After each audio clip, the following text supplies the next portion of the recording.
आज का जो वीडियो है इसमें हम जानेंगे इलेक्ट्रॉनिक्स कंपोनेंट के बारे में। किस कंपोनेंट को हम क्या बोलते हैं, किसका कौन सा नाम है और इन सब का सिंबल क्या है और ये कैसे वर्क करता है और इसको कहाँ पर हम यूज़ करते हैं। ठीक, इन सब के बारे में आज के इस वीडियो में हम पूरी तरह से बात करेंगे। तो आप इस वीडियो को शुरू से लेकर आखिर तक ज़रूर देखिएगा। अगर आप कुछ सीखना चाहते हो या फिर इन सब के बारे में कुछ जानना चाहते हो तो आप इस वीडियो को शुरू से लेकर आखिर तक देखिए। अगर आप इन सब के बारे में जानना नहीं चाहते हो तो आप वीडियो को स्किप कर सकते हो या फिर बंद कर सकते हो। ठीक है, तो दोस्तों यहाँ पर आप देख सकते हो मैंने बहुत सारे इलेक्ट्रॉनिक्स कंपोनेंट रखा हुआ है और हर एक को मैंने एक ग्रुप में रखा हुआ है। तो यहाँ पर मैं आपको बताऊँगा किसको हम क्या बोलते हैं और किसका फंक्शन क्या है, किसको कहाँ पर यूज़ करना है। ठीक है, जैसे कि यहाँ पर है कुछ रजिस्टर, यहाँ पर है कैपेसिटर और डायोड, एलईडी वगैरह, और यहाँ पर है कुछ आइस, ठीक है, और बोजर, इंडक्टर, ट्रांजिस्टर, बहुत सारे कंपोनेंट है। मैं आज आपको सबके बारे में बताऊंगा और उनका फंक्शन भी बताऊंगा। पहले हम रजिस्टर के बारे में बात कर लेते हैं, फिर आगे बढ़ेंगे दूसरे कंपोनेंट के बारे में जानेंगे। तो पहले मैं बात करता हूँ इन रजिस्टर के बारे में। इसे हम कहते हैं फिक्स्ड फिल्म रजिस्टर। ठीक है, इसे हम फिल्म रजिस्टर कहते हैं और इसका जो वैल्यू है ये इसके कलर कोड के हिसाब से हम इसको पता लगाते हैं। तो जो रेजिस्टेंस आप देख रहे हो ये है 10 ohms का और है 1 वाट का, और उससे थोड़ा छोटा आप देख रहे हो ये है 100 किलो ohms का, और ये है हाफ वाट का, और ये होता है 1 किलो ohms का, और इसे कहते हैं क्वार्टर वाट का। ठीक है, रेजिस्टेंस का जो वैल्यू होता है उसे हम कलर कोड के हिसाब से मालूम करते हैं। तो कलर कोड के बारे में अपने दूसरे वीडियो में बात करूँगा, जो कि एक सेपरेट वीडियो आएगा पूरे रेजिस्टेंस के ऊपर कि कहाँ पर हम कैसे इसको यूज कर सकते हैं। ठीक है, तो इन सब के ऊपर मैं एक सेपरेट से वीडियो बनाऊंगा, लेकिन आज का जो वीडियो है यहाँ पर सिर्फ बेसिक के बारे में हम बात करने वाले हैं। तो दोस्तों इस रेजिस्टेंस का जो सिंबल होता है वो कुछ इस तरह का होता है।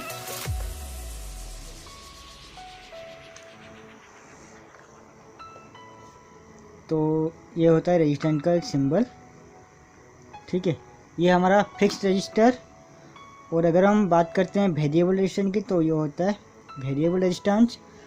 अगर हम बात करते हैं प्रीसेट की तो प्रीसेट कुछ इस तरह का होता है। ठीक है, प्रीसेट को या फिर पोटेंशियोमीटर। तो ये जो रेजिस्टेंस होता है ये हम यूज करते हैं करंट को लिमिट करने के लिए, और कहाँ पर कितना करंट फ्लो हो रहा है उसी के हिसाब से हमें इसका वाटेज को भी कैलकुलेशन करना होता है। ठीक है, तो बात करते हैं कुछ वेरिएबल रेजिस्टेंस के बारे में। तो यह है एक वेरिएबल रेजिस्टेंस जिसे हम कहते हैं प्रीसेट। ठीक है, इसका आप देख सकते हो 3 टर्मिनल है, ये दोनों है इसका फिक्स्ड पॉइंट, और ये जो बीच वाला आप देख रहे हो ये है वेरिएबल। इसके ज़रिए हम रेजिस्टेंस को वेरी करते हैं। ठीक है, यहाँ पर एक स्क्रू ड्राइवर की मदद से हम अगर इसको घुमाएंगे तो इसका जो रेजिस्टेंस है वो वेरी होगा। और इसका जो सिंबल है ये कुछ इस तरह का होता है, इसे हम कहते हैं प्रीसेट। ठीक है, और ये होता है एक पोटेंशियोमीटर। इसे आप देखोगे एम्पलीफायर वगैरह में वॉल्यूम की तरह काम करता है।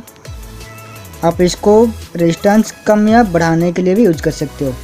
तो ये था हमारा प्रीसेट छोटा वाला, और इसकी जगह आप इसको भी यूज कर सकते हो और इसकी जगह आप उसको भी यूज कर सकते हो। ठीक है, इसका वैल्यू आप देख सकते हो हम लिखा हुआ है 10K का। तो इसका भी सिंबल कुछ इस तरह का होता है। तो अभी बात करते हैं, ये भी एक है हमारा प्रीसेट, और इसका जो वैल्यू है ये भी यहाँ पर लिखा हुआ है 104, यानी कि ये होता है हमारा 100K का। ठीक है, ये इसका भी उसी तरह 3 टर्मिनल होता है, 2 है फिक्स और एक होता है वेरिएबल, और इसका भी हम रेजिस्टेंस वेरी करने के लिए यूज करते हैं। और अब बात करते हैं, यह एक LDR यानी कि लाइट डिपेंडिंग रजिस्टर, और इसका जो सिंबल है वो कुछ इस तरह का होता है।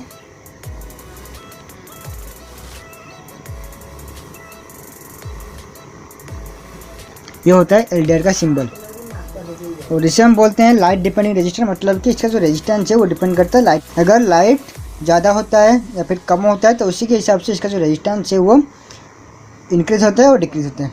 ठीक है, तो अभी जानते हैं इसके बारे में। ये भी एक है वेरिएबल रेजिस्टेंस, और इसका जो नेम है वो होता है ट्रिम पोर्ट, या फिर आप इसको ट्रिमर भी बोल सकते हो।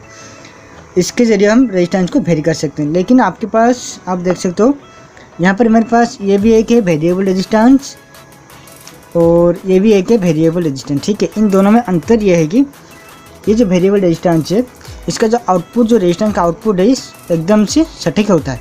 ठीक है, लेकिन अगर इसमें हम रेजिस्टेंस को थोड़ा कम ज़्यादा करें तो थोड़ा सा एरर आता है, लेकिन इसका जो रेजिस्टेंस आउटपुट आता है वो एकदम से सटीक से आता है। और भी इसके बहुत सारे फंक्शन है, वो मैं आपको आगे बताऊँगा। तो दोस्तों बात करते हैं हम कैपेसिटर के बारे में। तो यहाँ पर मैंने 4 तरह का कैपेसिटर लिया हुआ है, जैसे कि ये हो गया आपका इलेक्ट्रोलाइट कैपेसिटर। ठीक है, और इलेक्ट्रोलाइट कैपेसिटर जो है इसको हम बोलते हैं पोलराइज्ड कैपेसिटर, मतलब कि इसका जो 2 टर्मिनल आप देख रहे हो इसका कुछ पोलैरिटी होता है। ठीक है, ये होता है इसका पॉजिटिव और ये होता है इसका नेगेटिव। जो बड़ा वाला पिन आप देख रहे हो ये इसका पॉजिटिव है, और जो छोटा वाला देख रहे हो ये होता है नेगेटिव। या फिर आप यहाँ पर भी देख सकते हो जो ब्लैक लाइन आपको दिख रहा है ये होता है नेगेटिव का, और इधर का जो है ये है पॉजिटिव का।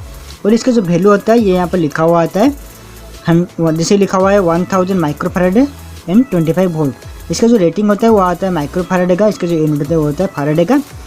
ठीक है, और ये जो कैपेसिटर आता है ये माइक्रोफैराड का आता है। और यहाँ पर जो 25 वोल्ट लिखा हुआ है इसका मतलब क्या है, अगर आप एक 12 वोल्ट का सर्किट ले रहे हो, अगर आप इसको 12 वोल्ट सर्किट में यूज करोगे, सर्किट में जितना भी वोल्टेज होगा उसी से डबल का आपको कैपेसिटर लेना होगा। ठीक है, अगर आप उससे कम का कैपेसिटर लोगे तो ये जो कैपेसिटर है ये ब्लस्ट करेगा, ये ख़राब हो जाएगा। तो आप सर्किट में जितना भी वोल्टेज यूज कर रहे हो उससे ज़्यादा का कैपेसिटर आप यूज करोगे। ठीक है, तो उसी तरह मेरे पास और भी एक कैपेसिटर है, इसका वैल्यू यहाँ पर लिखा हुआ है 220 माइक्रोफैराड है। ठीक है, और ये जो कैपेसिटर होता है इसे हम फिल्टर की जगह यूज करते हैं, जैसे कि एसी को डीसी में जहाँ पर कन्वर्ट होता है वहाँ पर हम यूज करते हैं। जो कैपेसिटर होता है ये डीसी को ब्लॉक करता है और एसी को अलाउ करता है। इसको हम एम्पलीफायर वगैरह में यूज करते हैं, क्योंकि एम्पलीफायर में हमें अल्टरनेटिव क्वांटिटी का सिग्नल मिलता है। कैपेसिटर होता है इसको हम मैक्सिमम 500 वोल्ट तक यूज कर सकते हैं।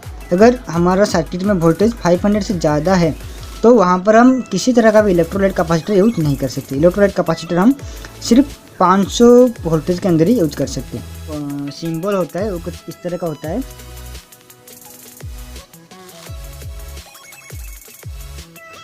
ये होता है इसका पॉजिटिव और होता है इसको नेगेटिव।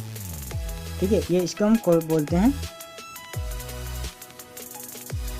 ठीक है, तो अभी हम बात करते हैं दूसरे कैपेसिटर के बारे में। तो दूसरा जो कैपेसिटर है इसे हम कहते हैं सिरेमिक डिस्क कैपेसिटर। तो यहाँ पर मेरे पास 2 तरह का सिरेमिक डिस्क कैपेसिटर है। ये होता है लो वोल्टेज के लिए, ये होता है हाई वोल्टेज के लिए, सम वोल्टेज के लिए, ये 1000 वोल्ट के लिए।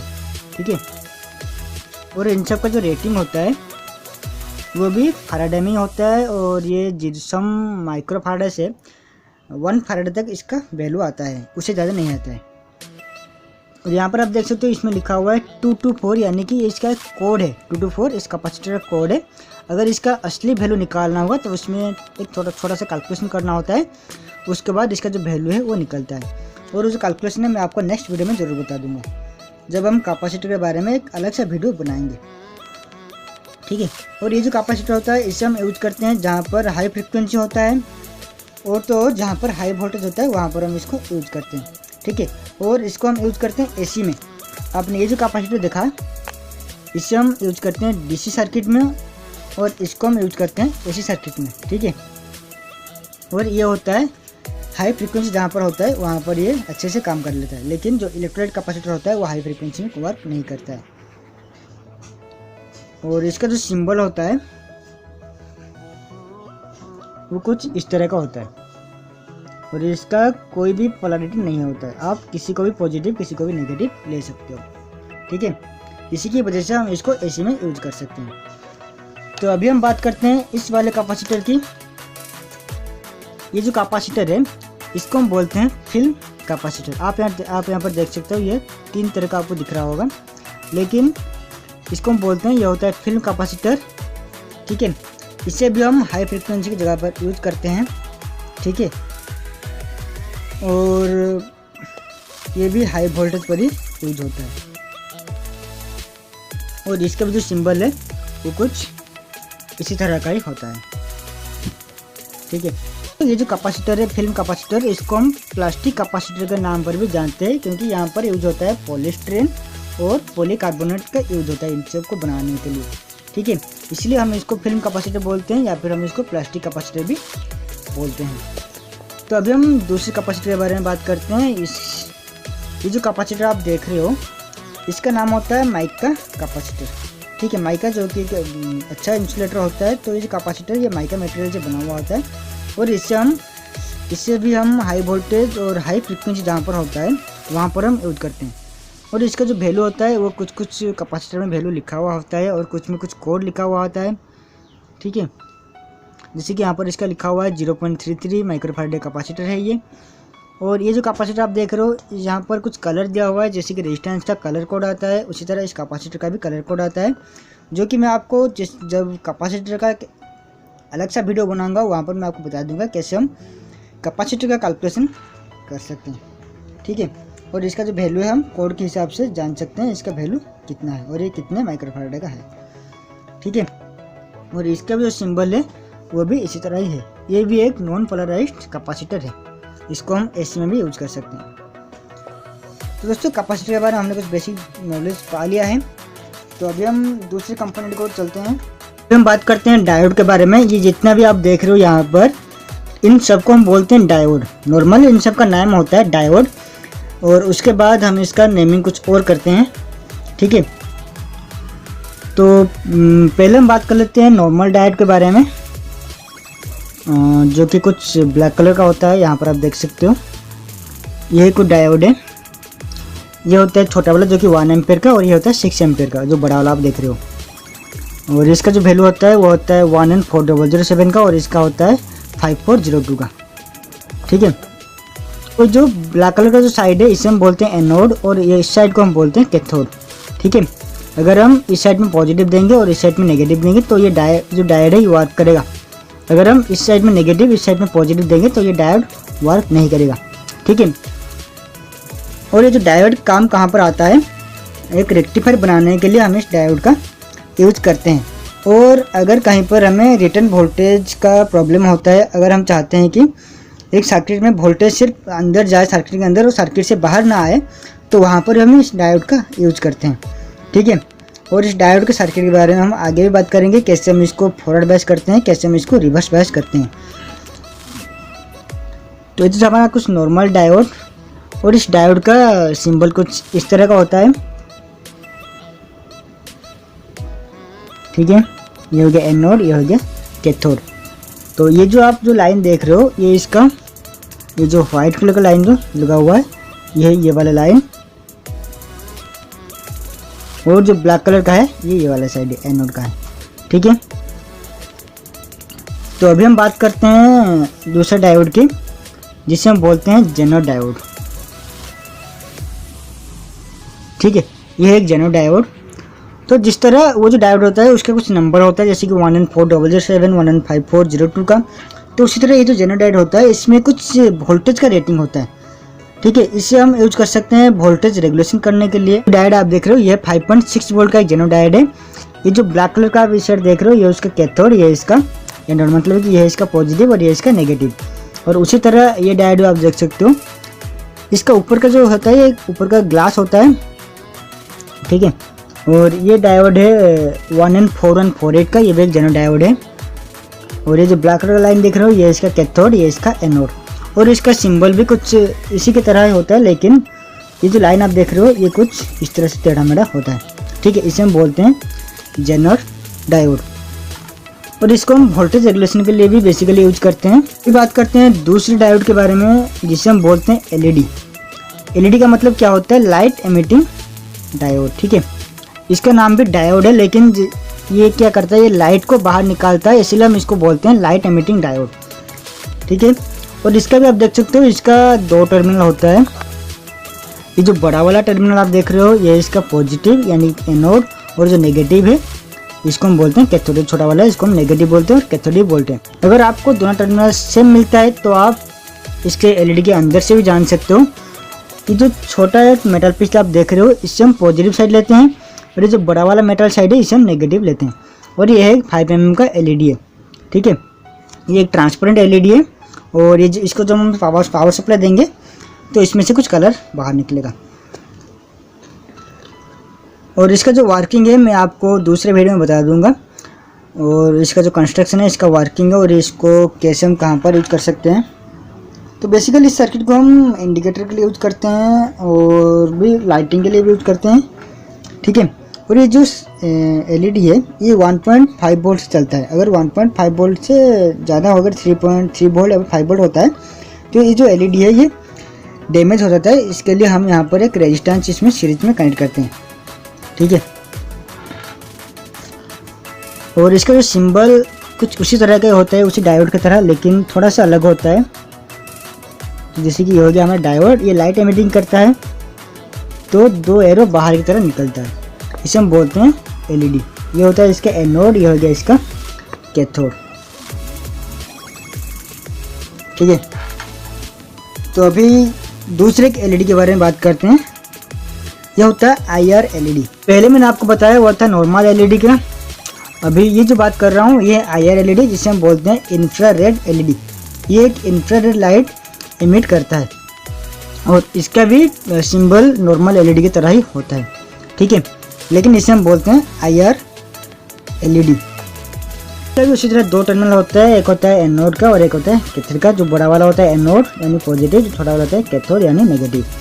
और इसका जो लाइट निकलता है वो आपको दिखाई नहीं देता है। अगर आप इसको कैमरे में देखोगे तो कुछ वायलेट सा कलर आपको दिखेगा, लेकिन अगर आप खाली आँख से देखोगे तो ये दिखाई नहीं देगा, ठीक है।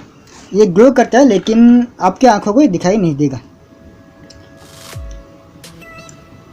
तो अभी बात करते हैं और एक LED के बारे में, और एक डायोड के बारे में। इसे हम बोलते हैं फोटो डायोड। ये क्या करता है, ये किसी भी एक IR रेडिएशन हो या फिर IR लाइट हो, उसी को ये सेंस करता है, उसी को ये रिसीव करता है। और इसका जो सिंबल है वो उसी तरह ही नॉर्मल डायोड की तरह ही होता है, लेकिन थोड़ा सा अलग होता है। इसका सिंबल कुछ इसी तरह होता है। LED का सिंबल जो एरो होता है वो बाहर की ओर होता है, और फोटो डायोड का जो सिंबल होता है, एरो जो होता है, ये अंदर की ओर होता है, ठीक है। ये डायोड जो होता है, ये फोटो डायोड, ये क्या करता है, IR रेडिएशन को ये रिसीव करता है। रिसीव करने के बाद ये सर्किट को कंप्लीट करवाता है। इसको हम यूज़ करके एक फायर सेंसर बना सकते हैं या फिर IR प्रोक्सीमेट सेंसर बना सकते हैं। और इन सब के ऊपर मैंने बहुत सारे वीडियो बनाए हैं अपने दूसरे चैनल पर, जिसका लिंक आपको नीचे डिस्क्रिप्शन बॉक्स में मिल जाएगा, जहां पर IR के यूज करके मैंने बहुत सारे प्रोजेक्ट बनाए हुआ है, ठीक है। और इसका भी उसी तरह 2 टर्मिनल होता है, एक होता है पॉजिटिव का, एक होता है नेगेटिव का। जो बड़ा वाला होता है वो होता है एनोड का यानी कि पॉजिटिव, जो छोटा वाला होता है वो होता है कैथोड यानी नेगेटिव, ठीक है। लेकिन जो बाकी का डायोड था, जो LED था, वो लाइट को एमिट करता है, लेकिन ये वाला जो डायोड है ये लाइट को रिसीव करता है। तो उसी तरह ये भी एक LED है, इसे हम बोलते हैं SMD LED। और ये भी उसी तरह वर्क करता है, लेकिन वो छोटा है, बड़ा है, और ये वर्क करता है 12 वोल्ट में। उसी तरह ये भी एक LED है, वो था 5 mm का LED, ये हो 10 mm का LED। ये जो LED है ये कोई नॉर्मल LED नहीं है, ये होता है एक UV लाइट, जो कि अल्ट्रा वायलेट लाइट होता है, ये वही LED है, ठीक है। इसका कॉस्ट थोड़ा ज़्यादा है उनके हिसाब से। और इसका जो ऑपरेटिंग वोल्टेज है ये 3 वोल्ट से ऑपरेट होता है। और इसका सिंबल भी कुछ उसी तरह ही हो। तो हमने डायोड के बारे में जान लिया। तो मैंने आपको बताया था डायोड के यूज करके हम एक रेक्टिफायर बनाते हैं। तो वो रेक्टिफायर बनाने के लिए हमें एक सर्किट को बनाना था डायोड का यूज करके। लेकिन ये जो सामने आप देख रहे हो ये एक रेक्टिफायर होता है, ये एक ब्रिज रेक्टिफायर है। तो यहाँ पर आप देख सकते हो इसका 4 टर्मिनल है। तो यहाँ पर जो पॉजिटिव दिख रहा है और नीचे का जो नेगेटिव है, ये दोनों है पॉजिटिव आउटपुट, ये नेगेटिव आउटपुट। और यहाँ पर कुछ AC का सिंबल ये दिख रहा है और इधर की ओर भी है। मतलब कि इन दोनों साइड में आप AC इनपुट दोगे और इन दोनों साइड में आपको DC आउटपुट मिलेगा, ठीक है। तो ये एक होता है ब्रिज रेक्टिफायर, ये एक 1 एम्पीयर का ब्रिज रेक्टिफायर है। यहाँ पर आप इन दोनों साइड में आप AC दोगे और इन दोनों साइड में आपको DC मिलेगा। ये सब जितने भी डायोड मैंने आपको बताया ये सब सेमीकंडक्टर से बने हुए होते हैं। और इसमें हम सिलिकॉन का सेमीकंडक्टर यूज़ करते हैं। और जर्मेनियम का डायोड भी आता है, लेकिन वो बहुत ही होस्ट डायोड आता है। दोस्तों अभी हम बात करते हैं ट्रांजिस्टर के बारे में। तो यहाँ पर मेरे पास कुछ ट्रांजिस्टर हैं। तो ट्रांजिस्टर के बारे में आपको एक बात बता देता हूँ। ट्रांजिस्टर जो है वो दो तरह का होता है, ठीक है। ट्रांजिस्टर दो तरह का होता है। एक होता है बीजेटी, तो जो बीजेटी है इसे हम बोलते हैं बाइपोलर जंक्शन ट्रांजिस्टर, और एक होता है एफईटी, ठीक है। तो बेसिकली ट्रांजिस्टर दो तरह का होता है, एक होता है बीजेटी और एक होता है एफईटी। बीजेटी यानी कि बाइपोलर जंक्शन ट्रांजिस्टर और एफईटी यानी फील्ड इफेक्ट ट्रांजिस्टर। और ये जो बीजेटी होता है ये नॉर्मली दो तरह का होता है जो कि हम नॉर्मल सर्किट में यूज़ करते हैं। एक होता है आपका एनपीएन और एक होता है पीएनपी। जो एनपीएन और पीएनपी होता है ये बीजेटी में जाता है, यानी कि होता है बाइपोलर जंक्शन ट्रांजिस्टर। और एफईटी भी उसी तरह दो तरह का होता है, एक होता है जेएफईटी यानी कि जंक्शन फील्ड इफेक्ट ट्रांजिस्टर, और एक होता है मॉसफेट यानी कि metal oxide semiconductor field effect transistor, ठीक है। तो यहाँ पर हमने जाना है ट्रांजिस्टर दो तरह का होता है, एक होता है बीजेटी और एक होता है एफईटी। बीजेटी यानी कि बाइपोलर जंक्शन ट्रांजिस्टर, एफईटी यानी कि फील्ड इफेक्ट ट्रांजिस्टर। और बीजेटी भी उसी तरह दो तरह का होता है, एक होता है एनपीएन का और एक होता है पीएनपी का। और जेएफईटी जो होता है जंक्शन फील्ड इफेक्ट ट्रांजिस्टर, और जो मॉसफेट होता है वो होता है metal oxide semiconductor field effect transistor. तो इस वीडियो में मैं आपको ट्रांजिस्टर का कुछ बेसिक नॉलेज बताऊंगा, कहाँ पर कौन सा ट्रांजिस्टर यूज होता है, ट्रांजिस्टर का कौन सा वाला पिन कैसे वर्क करता है, ठीक है, कौन सा ट्रांजिस्टर हमें कहाँ पर यूज करना चाहिए। तो दोस्तों पहले हम बात कर लेते हैं बीजेटी के, जो कि है बाइपोलर जंक्शन ट्रांजिस्टर। तो यहाँ पर आपको मिलता है दो तरह का ट्रांजिस्टर, एक होता है एनपीएन का और एक होता है पीएनपी का। तो बेसिकली मैं हमेशा यूज़ करता हूँ दो ट्रांजिस्टर को ज़्यादा यूज़ करता हूँ, BC547 एंड BC557 का। ये जो BC547 होता है ये होता है एनपीएन का और एक होता है पीएनपी का। लेकिन मैं एनपीएन का यूज़ करके बहुत सारे प्रोजेक्ट बनाता हूँ जो कि मेरे दूसरे चैनल पर आपको मिल जाएंगे, और उन सब का लिंक मैंने आपको डिस्क्रिप्शन बॉक्स पर दे दिया है। और ये होता है BC557 यानी कि ये होता है पीएनपी ट्रांजिस्टर। तो यहाँ पर आप देख सकते हो हर एक ट्रांजिस्टर का आपको 3 टर्मिनल मिलेगा, ठीक है। हर एक ट्रांजिस्टर को आपको 3 टर्मिनल मिलेगा। और ये जो 3 टर्मिनल का कुछ नेम भी होता है, जैसे कि अगर आप बीजेटी की बात करो तो यहाँ पर आपको मिलता है एमिटर, बेस एंड कलेक्टर। अगर आप ट्रांजिस्टर का जो लिखा हुआ होता है उसको आप अपने मुंह की तरह रखो, ठीक है। और इस साइड से आपको मिलेगा ये एमिटर, ये बेस और ये कलेक्टर। उसी तरह अगर आप एनपीएन की बात करो इस पर भी आपको उसी तरह मिलेगा, एनपीएन पे भी एमिटर, बेस, कलेक्टर उसी तरह आप देख सकते हो, ठीक है। ये एमिटर, बेस एंड कलेक्टर। और उसका जो सिंबल है वो कुछ इस तरह का होता है। एनपीएन का जो होता है ये करंट का, ये जो एरो होता है ये बाहर की ओर होता है, ठीक है। तो ये हो गया इसके एमिटर, ये बेस और ये कलेक्टर। और ये जो पीएनपी होता है इसका जो एरो होता है वो अंदर की ओर होता है।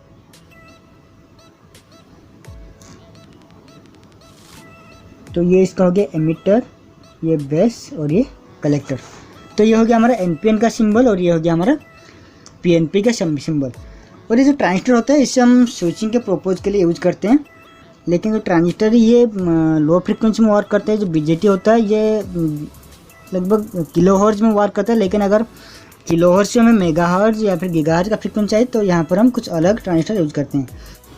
तो अगर मैं एनपीएन ट्रांजिस्टर के बारे में बात करूँ तो इसको एक्टिवेट करने के लिए हमें यहाँ पर बेस में पॉजिटिव सप्लाई देना होता है। अगर अब मैं पीएनपी की बात करूँ तो इसको एक्टिवेट करने के लिए, इसको ऑन करने के लिए यहाँ पर हमें बेस पर नेगेटिव सप्लाई देना होता है, ठीक है। आपको याद रखना होगा एनपीएन पे आपको एक्टिवेट करने के लिए पॉजिटिव सप्लाई देना होता है और पीएनपी पे एक्टिवेट करने के लिए आपको नेगेटिव सप्लाई देना होता है। तो ये हो गया इसका इनपुट, ये हो गया इसका आउटपुट। तो इसको एक्टिवेट करने के लिए हम अगर यहाँ पर सप्लाई देंगे तो यहाँ से करंट यहाँ पर फ्लो होगा, ठीक है। उसी तरह अगर एनपीएन की बात करें, अगर मैं यहाँ पर नेगेटिव देता हूँ, एनपीएन यानी कि नेगेटिव पॉजिटिव नेगेटिव, ठीक है। तो ये एनपीएन क्या है, हमें एमीटर पर अगर मैं नेगेटिव कनेक्ट करता हूँ और कलेक्टर पे एक आउटपुट लेता हूँ नेगेटिव का, और अगर मैं बेस पर एक पॉजिटिव सप्लाई देता हूँ तो ये जो है एक्टिवेट हो जाएगा, और जो नेगेटिव है ये एक क्लोज सर्किट बन जाएगा, जो ट्रांजिस्टर है क्लोज सर्किट बन जाएगा और इसमें करंट फ्लो होना शुरू होगा। ठीक है, अभी हम बात करते हैं नेक्स्ट की, जो कि होता है हमारा FET, और FET के अंदर आता है JFET एंड MOSFET। तो बात करते हैं हम JFET। तो ये जो आप सामने देख रहे हो इसे हम बोलते हैं JFET, यानी कि जंक्शन फील्ड इफेक्ट ट्रांजिस्टर। इसका भी उसी तरह 3 टर्मिनल होता है जैसे कि ट्रांजिस्टर का होता है, लेकिन ये जो JFET होता है ये भी 2 तरह का होता है। ये जो JFET होता है इसको हम 2 कैटेगरी में डिवाइड करते हैं। एक होता है N चैनल और एक होता है हमारा P चैनल। जैसे कि BJT की बात कर रहे थे, यह होता है NPN और PNP। उसी तरह JFET होता है एक N चैनल और एक होता है P चैनल। ठीक है, तो इस N चैनल वाले JFET को एक्टिवेट करने के लिए, ऑन करवाने के लिए आपको यहाँ पर देना होगा पॉजिटिव सप्लाई, और जो P चैनल को एक्टिवेट करने के लिए आपको नेगेटिव सप्लाई की ज़रूरत होता है। ठीक है, तो इसका भी उसी तरह 3 टर्मिनल होता है ट्रांजिस्टर का। BJT में भी मैंने आपको बताया था, जो कि होता है एमिटर, बेस, कलेक्टर। तो उसी तरह इसका भी होता है ड्रेन, गेट एंड सोर्स। तो इसका जो ड्रेन और गेट और सोर्स वो हम कैसे पता लगा सकते हैं, आप यहाँ पर देख सकते हो, ये थोड़ा सा एक लीड यहाँ पर निकला हुआ है। तो इसी के पास जो टर्मिनल होता है उससे हम बोलते हैं सोर्स। ठीक है, इसी के पास जो टर्मिनल होता है उससे हम बोलते हैं सोर्स, और उसके बाद जो आता है ये होता है गेट और ये होता है इसका ड्रेन। ठीक है, ये जो आप देख रहे हो थोड़ा सा निकला हुआ है, इसी के पास जो टर्मिनल होता है वो होता है इसका सोर्स वाला टर्मिनल है। और उसके बाद में जो आता है इसे हम बोलते हैं गेट, जैसे कि ट्रांजिस्टर में होता है, जैसे कि BJT में होता है बेस, उसी तरह इसका होता है गेट। ठीक है, और इसका यह आ गया हमारा ड्रेन। तो इसको एक्टिवेट करने के लिए हमें गेट सप्लाई देना होगा। अगर मैं गेट में कुछ सप्लाई देता हूँ तो ये जो ट्रांजिस्टर है ये ऑन हो जाएगा, यानी कि एक्टिवेट हो जाएगा। और ये जो JFET होता है ये हाई फ्रिक्वेंसी में वर्क करता है, जैसे कि मेगाहर्ट्ज फ्रिक्वेंसी में ये वर्क करता है, और इसका जो करंट कैपेसिटी है वो भी BJT से बहुत ही ज़्यादा है। और दोस्तों ये जो JFET होता है इसका सिंबल मैं आपको बता देता हूँ। इसका जो सिंबल होता है वो कुछ इस तरह का होता है, बहुत ही आसान होता है JFET का सिंबल, इतना ही मुश्किल नहीं होता है। जो N चैनल होता है वो कुछ इस तरह का होता है, और जो P चैनल होता है वो कुछ इस तरह का होता है। N चैनल का जो एरो होता है वो अंदर की ओर होता है, और P चैनल का जो एरो होता है वो बाहर की ओर होता है। और ये होता है इसका गेट, ये होता है इसका ड्रेन, ये हो गया इसका सोर्स। उसी तरह इसका भी ये हो गया इसका गेट, ये ड्रेन और ये सोर्स। तो अभी हम बात करते हैं दूसरे ट्रांजिस्टर के बारे में, जो कि आता है MOSFET में। और MOSFET भी उसी तरह 2 तरह का होता है, एक होता है N चैनल और एक होता है P चैनल। ठीक है, तो ये MOSFET 2 तरह का होता है। तो यहाँ पर मेरे पास 2 तरह का MOSFET है, एक है N चैनल का और एक होता है P चैनल का। तो इसका भी उसी तरह होता है gate and drain and source. ठीक है, और इसका जो सिंबल है ये थोड़ा सा अलग होता है JFET से। तो मैं आपको दिखा देता हूँ इसका सिंबल कैसे होता है।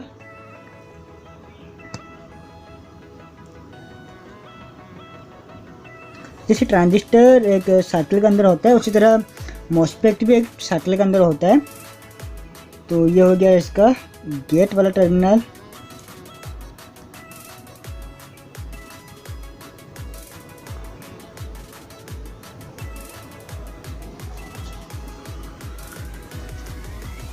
तो जो N चैनल होता है इसका जो एरो होता है ये अंदर की ओर होता है। ठीक है, और P चैनल का एरो जो होता है वो बाहर की ओर होता है। तो ये हो गया इसका गेट वाला टर्मिनल, और ये हो गया इसका ड्रेन, ये हो गया इसका सोर्स। उसी तरह P चैनल का भी उसी तरह होता है, लेकिन जो एरो होता है वो बाहर की ओर होता है। ये हो गया गेट,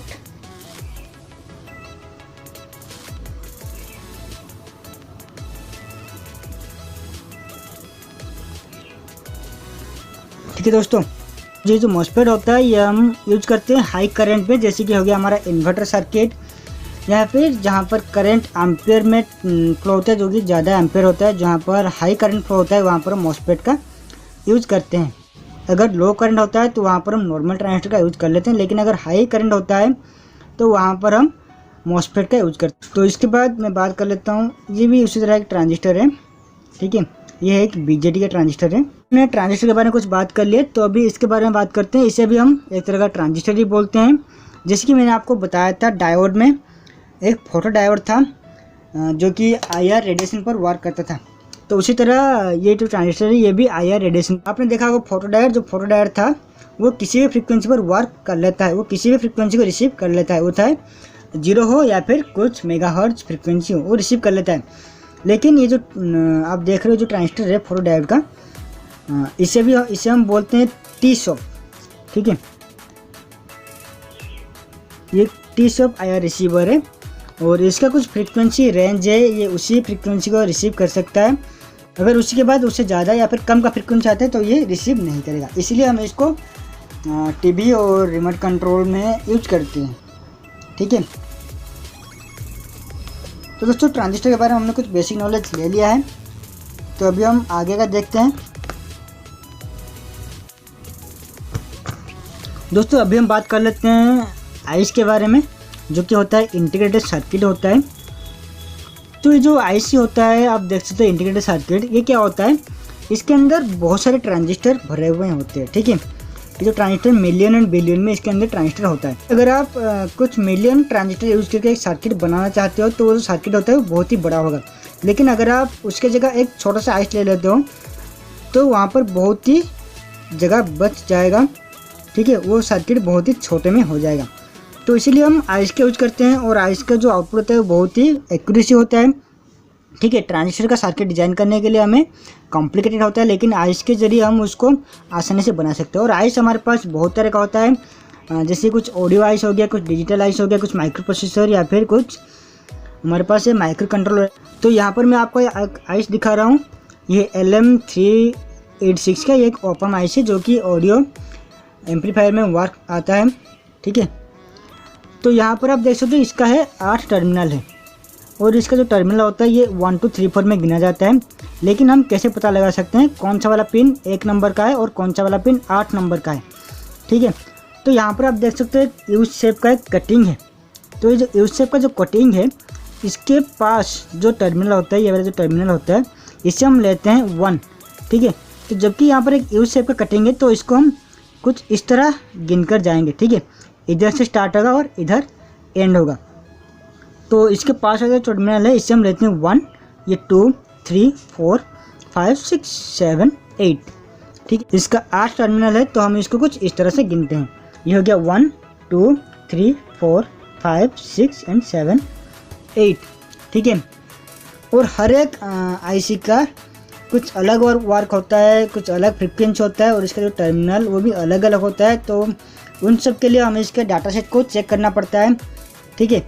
हमें क्या वर्क करना है उसके लिए हम कितना फ्रीक्वेंसी यूज कर रहे हैं, तो वहाँ पर हमें इनपुट आउटपुट का कितना पिन है, तो उसी के हिसाब से हम आइस का यूज करते हैं। उस सब के बारे में आपको आगे वीडियो में ज़रूर बताऊँगा, जहाँ पर हम पूरी एक क्लास लेंगे आइस के बारे में बात करने के लिए, आइस से कैसे हम एक सर्किट डिज़ाइन कर सकते हैं। अगर आप दूसरे आइस की बात करो, ये एक 4017 का आइस है, इसे हम यूज़ करके एक LED चेसर बना सकते हैं, ठीक है। डेंसिंग लाइट भी बना सकते हैं, बहुत सारे प्रोजेक्ट इसके यूज़ करके हम बना सकते हैं। और इसका जो पिन है इसको भी हम उसी तरह गिनते हैं, ठीक है। 1 2 3 4 5 6 7 8 यू शेप यहाँ पर दिया हुआ है, ठीक है। 8 के बाद 9 10 11 12 13 14 15, ये हो गया 16, ठीक है दोस्तों। और इसका जो सिंबल है वो इस आइस की तरह ही होता है, वो कुछ इस तरह का होता है।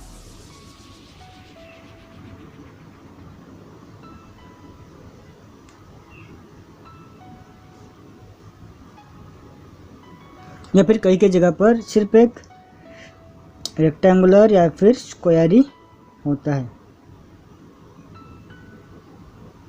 ठीक है। तो ये तो हो गया हमारा नॉर्मल आइस के बारे में बात कर लिए।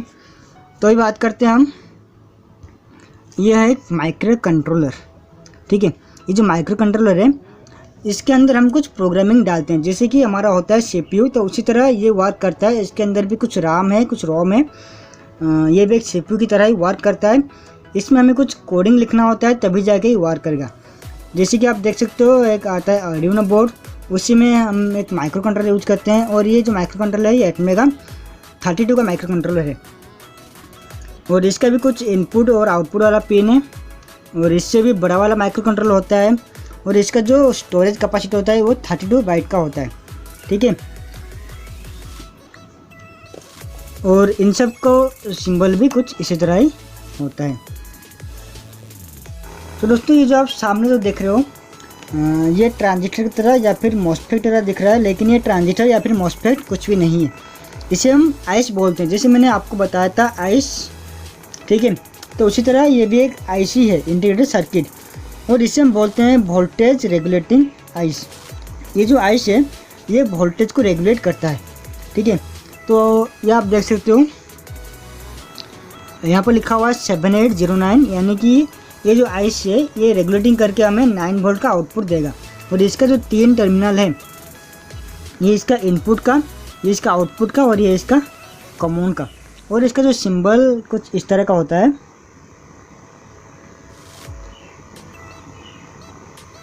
ये हो गया इसका कॉमन, ये हो गया इनपुट, ये हो गया आउटपुट, और यहाँ पर लिखा हुआ होता है इसका कुछ कोड। ठीक है, तो यहाँ पर मैंने लिखा हुआ है 78 एंड X, मतलब कि 78 इसका नॉर्मल कोड हो गया। आपको कितना वोल्ट आउटपुट चाहिए, अगर आपको 5 वोल्ट आउटपुट चाहिए तो इसके लिए आप यूज करोगे 7805। अगर आपको 12 वोल्ट का आउटपुट चाहिए तो आप यूज करोगे 7812। अगर आपको 9 वोल्ट चाहिए तो आप यूज करोगे 7809। ये क्या करता है, इससे वोल्टेज को डिक्रीज करता है, इंक्रीज नहीं करता है। अगर आप यहाँ पर समझ लीजिए मैं ले रहा हूँ 7805 का, अगर मैं यहाँ पर 12 वोल्ट का इनपुट देता हूँ तो यहाँ पर मुझे आउटपुट मिलेगा 5 वोल्ट ही मिलेगा। ठीक है, इधर के साइड में अगर 12 वोल्ट से 15 वोल्ट भी हो जाए या फिर 9 वोल्ट हो जाए तो यहाँ पर मुझे 5 वोल्ट ही आउटपुट मिलेगा। इसीलिए हम इसको बोलते हैं वोल्टेज रेगुलेटिंग आइस। और इसका जो करंट कैपेसिटी होता है वो होता है 1 एम्पेयर का। इसको आप मैक्सिमम 1 एम्पेयर तक की यूज कर सकते हो। ठीक है, तो यहाँ पर मैंने आपको बताया ये हो गया इसका इनपुट का, ये हो गया आउटपुट, और ये हो गया इसका कॉमन का। तो हर किसी वोल्टेज रेगुलेटिंग आइस का सेम ही टर्मिनल होता है। तो दोस्तों अभी मैं एक और कंपोनेंट के बारे में आपको बताता हूँ जिसे हम बोलते हैं STR, जो कि SMP सर्किट में या फिर पावर कंट्रोल सर्किट में यूज होता है। और इसका जो नेम है वो है STR। STR मतलब स्टैटिक स्ट्रिप रिलीज। ठीक है, स्टैटिक स्ट्रिप रिलीज है इसका नाम। और इसको हम यूज करते हैं पावर आइस की तरह, जो कि एक SMP सर्किट में वोल्टेज को रेगुलेट करने के लिए यूज होता है। और ये हाई फ्रीक्वेंसी में वर्क करता है, जैसे कि टीवी में यूज होता है। एक जो CRT होता है, CRT ट्यूब को एक्टिवेट करने के लिए जो हाई वोल्टेज होता है, उस हाई वोल्टेज के लिए हाई फ्रीक्वेंसी चाहिए होता है, तो उसी हाई फ्रीक्वेंसी के लिए ये वर्क होता है। ठीक है, ये हाई फ्रीक्वेंसी जनरेट करके एक हाई वोल्टेज जनरेट करता है, जिससे CRT का जो ट्यूब होता है वो एक्टिवेट होता है। दोस्तों अभी हम इन दोनों के बारे में बात करते हैं। ये जो आप सामने देख रहे हो इसे हम बोलते हैं क्रिस्टल ऑसिलेटर। ठीक है, ये दोनों के दोनों क्रिस्टल ऑसिलेटर है। तो इसका जो सिंबल होता है वो कुछ इस तरह का होता है।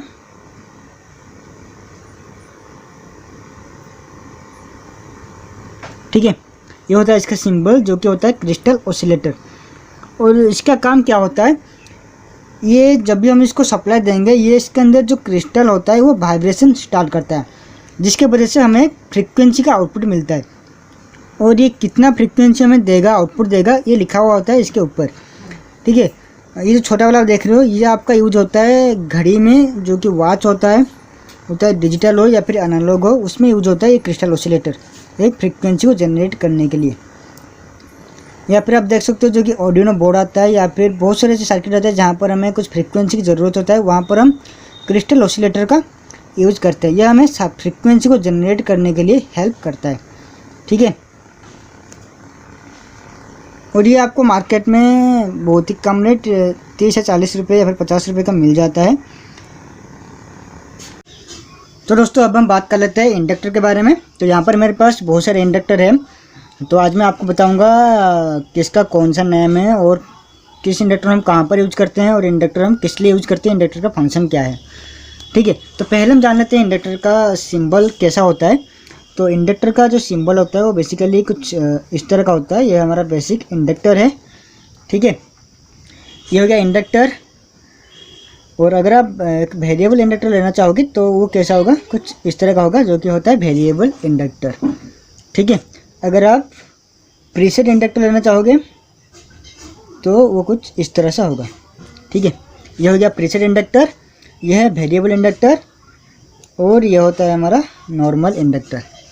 ठीक है, तो बेसिकली ये 3 इंडक्टर होता है। उसके बाद हम उसके अंदर से कुछ क्लासिफिकेशन होता है, जैसे कि ये इंडक्टर कितने टाइप्स का है, ये इंडक्टर कितने टाइप्स का है और ये इंडक्टर कितने टाइप्स का है। ठीक है, तो अभी मैं बात करूँगा इस वाले इंडक्टर की। ठीक है, तो यहाँ पर मेरे पास बहुत सारे इंडक्टर है, तो आपको पहले मैं बताता हूँ इस वाले की। तो ये जो इंडक्टर आप देख रहे हो इसे हम कहते हैं एआर कोर। ये जो इंडक्टर आप देख रहे हो इसे हम कहते हैं एआर कोर इंडक्टर, मतलब कि इसके अंदर किसी तरह का कोई कोर नहीं है और इसके अंदर सिर्फ एआर ही होता है, इसलिए हम इसको बोलते हैं एआर कोर इंडक्टर। और इस इंडक्टर का जो यूनिट होता है वो होता है हेनरी में। और इसका जो हेनरी कितना होगा उसके कैलकुलेशन के लिए हमें यूज करते हैं इसका डायमीटर कितना होता है, वायर का थिकनेस कितना होता है और कौन सा कोर ले रहे हैं उसके ऊपर डिपेंड करता है इसका हेनरी। तो उस सब मैं कैलकुलेशन आपको आगे बताऊंगा। ठीक है, तो इंडक्टर जो होता है बेसिकली ये काम करता है एसी रेजिस्टेंस हम इसको कह सकते हैं। इंडक्टर को हम एक एसी रेजिस्टेंस भी कह सकते हैं। ये सिर्फ एसी को अपोज करता है और डीसी को ये पास करवाता है। ठीक है, अगर आप एक इंडक्टर को एसी सप्लाई दोगे तो ये एक रेजिस्टेंस की तरह काम करेगा, उसको ये अपोज करेगा। लेकिन अगर आप यहीं पर डीसी सप्लाई दोगे तो ये जो इंडक्टर है ये डीसी को अपोज नहीं करेगा, ये डीसी को जाने देगा, भाई तू चला जा, मैं तुझे नहीं रोकूंगा। ठीक है, ये सिर्फ डीसी को अलाउ करता है और एसी को ये अपोज करता है। और ये इंडक्टर हम यूज करते हैं कोई रेडियो फ्रीक्वेंसी सर्किट में, रेडियो ट्रांसमिशन में, वायरलेस ट्रांसमिशन में और कुछ फिल्टर वगैरह में भी ये यूज किया जाता है। ठीक है, तो अभी बात करते हैं इंडक्टर कितने टाइप्स का है। तो पहले मैंने आपको बता दिया यह है एआर कोर इंडक्टर।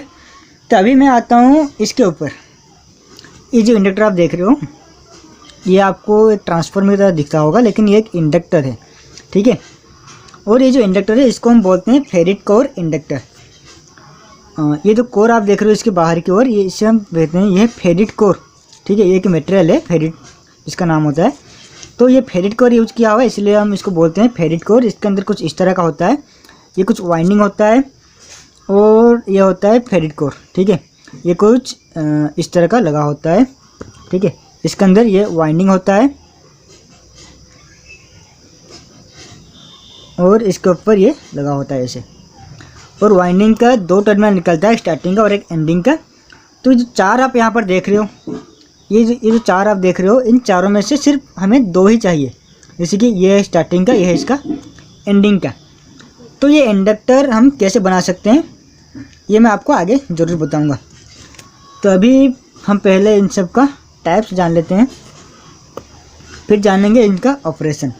और ये जो इंडक्टर आप देख रहे हो ये आपको बहुत सारे सर्किट में मिल जाएगा। यहाँ पर आप देख सकते हो, यहाँ पर लिखा हुआ है 3.0 मिली हेनरी। ठीक है, इसका वैल्यू है 3.0 मिली हेनरी। और ये जो इंडक्टर आप देख रहे हो इसे हम कहते हैं बॉबिन इंडक्टर। ठीक है, ये कुछ इस तरह का होता है, एक बॉबिन होता है जिसके ऊपर वायर राप किया होता है। और भी एक इंडक्टर आता है जिसे हम बोलते हैं टोरिडल इंडक्टर। ये कुछ इस तरह का होता है और आपने देखा होगा कई तरह का सिर्फ 2 ही टर्मिनल निकलता है एक ही वायर को पूरी यहाँ पर आप करने के बाद 2 टर्मिनल। और आप देख सकते हो यहाँ पर 6 टर्मिनल निकला हुआ है क्योंकि यहाँ पर 3 कॉइल का यूज किया हुआ है और इसे हम बोलते हैं टोरिडल इंडक्टर। और ये जो आप देख रहे हो ये आपको कुछ रेजिस्टेंस की तरह दिख रहा होगा, लेकिन ये कोई रेजिस्टेंस नहीं है, ये भी एक तरह का इंडक्टर है। और इसे हम बोलते हैं एक्सियल इंडक्टर और कलर रिंग इंडक्टर। और इसका जो वैल्यू है उसे कैलकुलेशन करने के लिए आपको इसका कलर कोड जानना होगा, तभी जहाँ पे आप इसको कैलकुलेट कर सकते हो। और इसका जो कलर कोड है ये मैं आगे आपको ज़रूर वीडियो में बताऊंगा। और एक आता है आयरन कोर इंडक्टर। ये एक आयरन कोर इंडक्टर है जो कि एक ट्रांसफार्मर भी होता है। ठीक है, ट्रांसफार्मर बेसिकली एक आयरन कोर इंडक्टर होता है। यहाँ पर ये कुछ आयरन की प्लेट है। ठीक है, ये लैमिनेटेड है, आपस में कनेक्शन भी नहीं है। ये एक प्लेट जो आप देख रहे हो ये एक प्लेट है ये इसको बार्निश से लैमिनेशन करा होता है, फिर एक प्लेट को इसके साथ कनेक्शन जॉइंट करते हैं। तो यह होता है आयरन कोर। तो अभी बात करते हैं कौन सा इंडक्टर कहाँ पर यूज किया जाता है। तो बेसिकली अगर बात करें इस आयरन कोर इंडक्टर की, तो ये जो आयरन कोर इंडक्टर होता है इसे हम लो फ्रीक्वेंसी में यूज करते हैं। जैसे कि हमारा हो गया कुछ low high voltage to low voltage converter, या फिर कोई छोटा मोटा एम्पलीफायर, जहाँ पर लो वोल्टेज का काम जहाँ पर लो फ्रीक्वेंसी का काम होता है वहाँ पर हम यूज करते हैं इस आयरन कोर को। ठीक है, जहाँ पर लो फ्रीक्वेंसी का डिवाइस होता है, जैसे कोई एम्पलीफायर, कोई टेप वगैरह, कोई म्यूजिक सिस्टम हो या फिर कुछ भी हो, जहाँ पर लो फ्रीक्वेंसी का काम होता है वहीं पर हम यूज करते हैं ये आयरन कोर इंडक्टर। ठीक है, और आयरन कोर इंडक्टर का जो मैग्नेटिक फील्ड होता है ये यहाँ पर ज़्यादा होता है। और अभी हम बात करते हैं फेरिट कोर। ये जो फेरिट कोर होता है इसे हम यूज करते हैं जहाँ पर फ्रीक्वेंसी ज़्यादा हो, जहाँ पर हाई फ्रीक्वेंसी होता है वहीं पर हम इस फेरिट कोर को यूज करते हैं। जैसे कि आप मान लो एक फ्लाईवे ट्रांसफार्मर जो कि आपके टेलीविज़न पर यूज होता है, जो कि पहले आता था CRT टीवी, जिसमें CRT का यूज़ किया जाता था। उसमें क्या होता था, एक फ्लाईवे ट्रांसफार्मर होता था, उस फ्लाईवे के मदद से हम 230 वोल्ट को 16 kV वोल्ट में कन्वर्ट करते थे। तो वहाँ पर क्या यूज होता था, ये फेरिट कोर यूज होता था। फेरिट कोर बेसिकली यूज होता है जहाँ पर हाई फ्रीक्वेंसी का बात आता है। ठीक है, और ये जो बॉबिन इंडक्टर आप देख रहे हो इसे भी हम मीडियम रेंज की फ्रीक्वेंसी पर यूज कर सकते हैं, लेकिन जो फेरिट कोर होता है उसे हम हाई फ्रीक्वेंसी पर यूज करते हैं। जो टोरॉइडल इंडक्टर आप देख रहे हो इसे भी हम हाई फ्रीक्वेंसी पर यूज करते हैं। ये क्या करता है, एक मैग्नेटिक कपल क्रिएट करता है अपने में। ठीक है, और इंडक्टर को हम यूज कर सकते हैं अपने फिल्टर सर्किट में, या फिर कहीं पर वोल्टेज को बूस्ट करना हो। ठीक है, और इंडक्टर जो होता है ये बेसिकली एक तरह का स्टोरेज डिवाइस भी होता है। जैसे कि कैपेसिटर और बैटरी एनर्जी को स्टोर करता है, उसी तरह ये इंडक्टर जो है ये भी कुछ तो एनर्जी स्टोर करता है, लेकिन ये सर्टेन टाइम के लिए, ज़्यादा देर तक नहीं होता है। तो अभी इन सब का थोड़ा सिंबल देख लेते हैं कैसा होता है। तो ये सिंबल आपने देखा, ये जो होता है ये होता है एयर कोर का, एयर कोर इंडक्टर। अगर हम फेरिट कोर इंडक्टर की बात करें तो फेरिट कोर इंडक्टर कुछ इस तरह का सिंबल होता है। अगर आप आयरन कोर की बात करें तो आयरन कोर इस तरह का होता है। तो दोस्तों ये था हमारा बेसिक नॉलेज इंडक्टर के ऊपर। तो जब हम इंडक्टर के ऊपर एक अलग सा क्लास करेंगे तो वहाँ पर हम जानेंगे इंडक्टर हम कैसे डिज़ाइन कर सकते हैं और कौन सा इंडक्टर हमें कहाँ पर यूज़ करना है, और इंडक्टर को लेके कैसे हम एक सर्किट बना सकते हैं, वो सब मैं आपको नेक्स्ट वीडियो में ज़रूर बताऊँगा। तो अभी जो वीडियो चल रहा है ये हमारा बेसिक जानने के लिए, तो बेसिक में बस इतना ही जानना ठीक रहेगा। तो अभी बात करते हैं दूसरे कंपोनेंट की। तो दोस्तों अभी हम बात करते हैं इस कंपोनेंट के बारे में, इसे हम बोलते हैं बोजर। ठीक है, बोजर बड़ा भी आता है और छोटा भी आता है, लेकिन मैं आपको यहाँ पर छोटा दिखा रहा हूँ। तो बोजर जो होता है इसका भी दो टर्मिनल होता है, एक होता है पॉजिटिव का और एक होता है नेगेटिव का। जो बड़ा वाला आप देख रहे हो इसे बोलते हैं पॉजिटिव, छोटा वाला नेगेटिव। और पॉजिटिव का साइन भी यहाँ पर दिया हुआ है, आप देख सकते हो। ठीक है, अब जब भी बोजर को सप्लाई दोगे तो ये एक हाई फ्रीक्वेंसी पर एक साउंड निकालेगा। और इसके अंदर क्या होता है, इसके अंदर एक पीजो इलेक्ट्रिक मटेरियल का एक प्लेट होता है, इसके अंदर कुछ इस तरह का प्लेट होता है। ठीक है, जब भी आप इसको सप्लाई दोगे तो ये एक हाई फ्रीक्वेंसी पर एक साउंड जनरेट करता है। और ये जो पीजो इलेक्ट्रिक जो मटेरियल, ये जो बोजर आप देख रहे हो, इसे आप एक क्रिस्टल ऑसिलेटर तरह भी यूज कर सकते हो, क्योंकि ये अपना आप ही एक फ्रीक्वेंसी जनरेट कर लेता है। और इस बोजर का आप यूज करके एक छोटा सा इन्वर्टर भी बना सकते हो, जो कि मैंने बनाया है और वो मेरे दूसरे चैनल पर है। आप वहाँ पर जाकर के देख सकते हो इन्वर्टर कैसे बना हुआ है, जिसका लिंक मैंने डिस्क्रिप्शन बॉक्स पर दे दिया है। और दूसरी जो पीजो इलेक्ट्रिक मटेरियल होता है, अगर आप इसे प्रेस करोगे, ठीक है, अगर आप इसे प्रेस करोगे तो इसके अंदर से कुछ वोल्टेज भी जनरेट होता है। अगर मैं इसके ऊपर कुछ प्रेशर अप्लाई करूँगा तो इसमें से कुछ वोल्टेज भी निकलेगा। और इसे आप यूज़ करके कोई नॉक एक्टिवेट, डोर अलार्म, या फिर नॉक स्विच, या फिर vibration alarm, vibration activate sensor आप बना सकते हो, जो कि मैंने अपने दूसरे चैनल पर बनाया हुआ है। आप जाकर वहाँ पर देख सकते हो, जिसका लिंक आपको डिस्क्रिप्शन बॉक्स में मिल जाएगा। और इसका जो सिंबल कुछ इस तरह का होता है।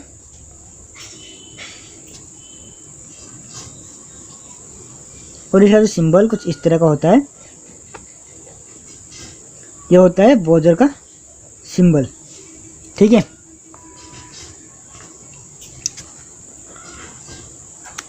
तो दोस्तों अभी हम बात करते हैं दूसरे कंपोनेंट के बारे में। हम बात करते हैं इसके बारे में। ये बहुत छोटा दिख रहा है, आप समझ रहे होंगे ये कोई आइस है, लेकिन ये कोई किसी तरह का कोई आइस नहीं है, इंटीग्रेटेड सर्किट ये नहीं है।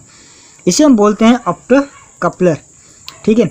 ऑप्टो कपलर का मतलब क्या होता है, मैंने आपको पहले बताया था कि एक एलईडी, ठीक है, एलईडी और एक एलडीआर के बारे में मैंने आपको बताया था।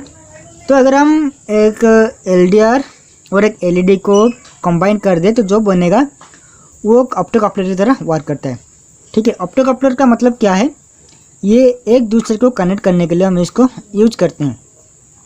जैसे कि एक ट्रांजिस्टर वर्क करता है, इस तरह ये भी वर्क करता है। तो इसके अंदर कुछ इस तरह का होता है, बता देता हूँ आपको मैं। अंदर एक एलईडी होता है, ये हो गया एक एलईडी, और इसके अंदर एक फोटो डायोड भी होता है,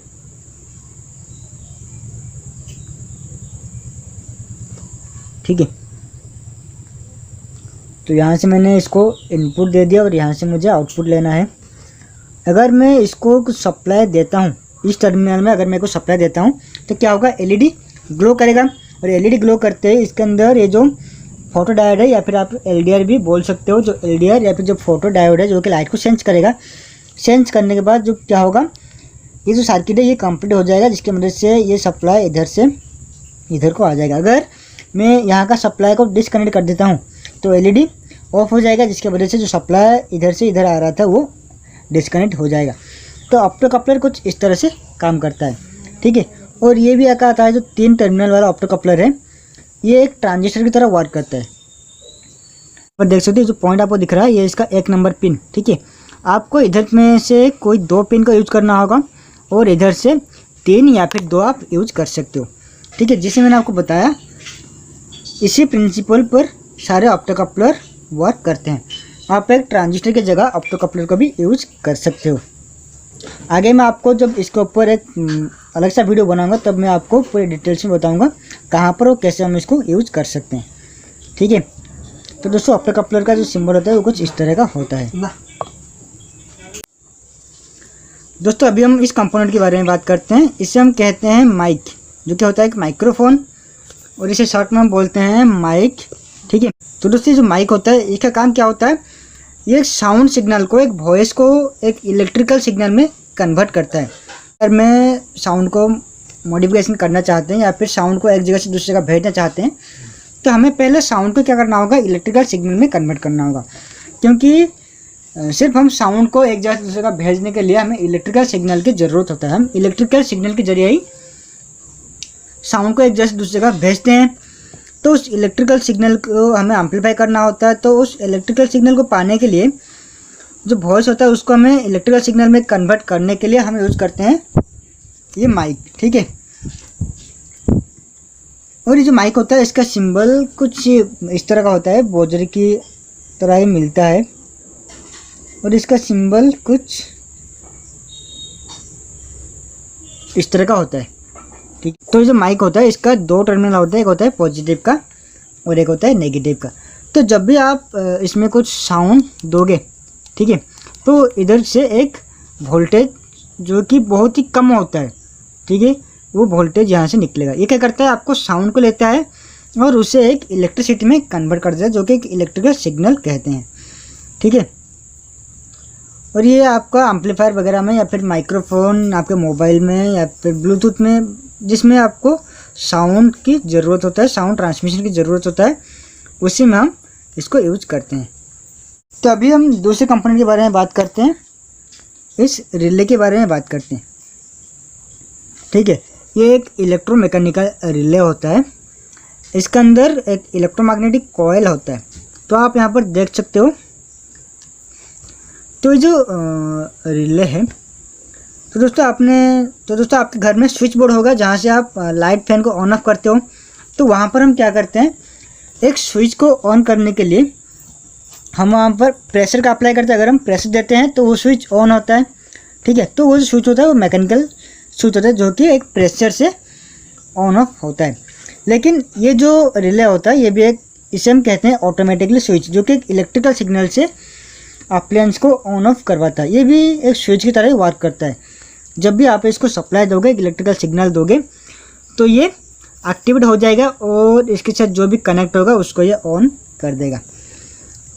ठीक है, हमारे जो घर पे जो स्विच होता है वो मैनुअली ऑपरेट होता है और ये ऑटोमेटिकली ऑपरेट होता है। और इसमें आप देख सकते हो 5 टर्मिनल आपको दिख रहा होगा, 1 2 3 4 5। ये जो दोनों आप देख रहे हो जो दो साइड का है, इसके अंदर एक मैग्नेटिक कॉइल होता है। ठीक है, तो वो जो मैग्नेटिक कॉइल होता है उसका 2 टर्मिनल होता है और ये जो दोनों पॉइंट है उसी का है। जब हम इन दोनों में जब हम सप्लाई देंगे तो ये जो रिले है ये एक्टिवेट हो जाएगा। और ये जो है होता है, और ये जो पॉइंट आप देख रहे हो ये इसका कॉमन पॉइंट।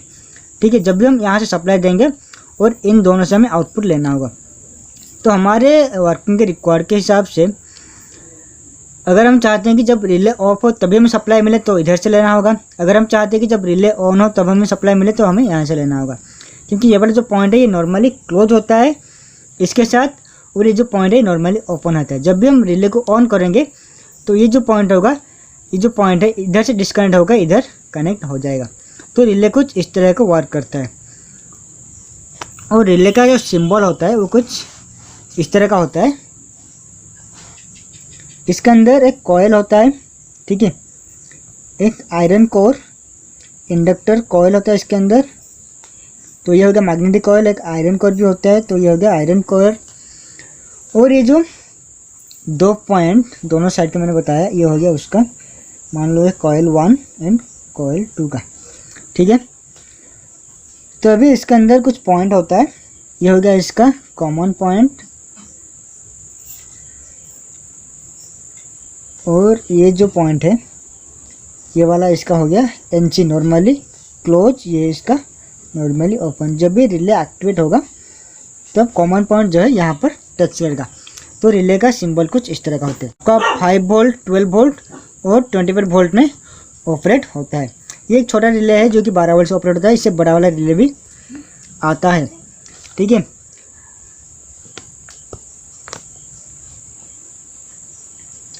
तो दोस्तों आज के वीडियो में हमने कुछ बेसिक कंपोनेंट्स के बारे में जाना, और भी बहुत सारे कंपोनेंट है, कुछ सेंसर है जिसके बारे में हम आगे बात करेंगे।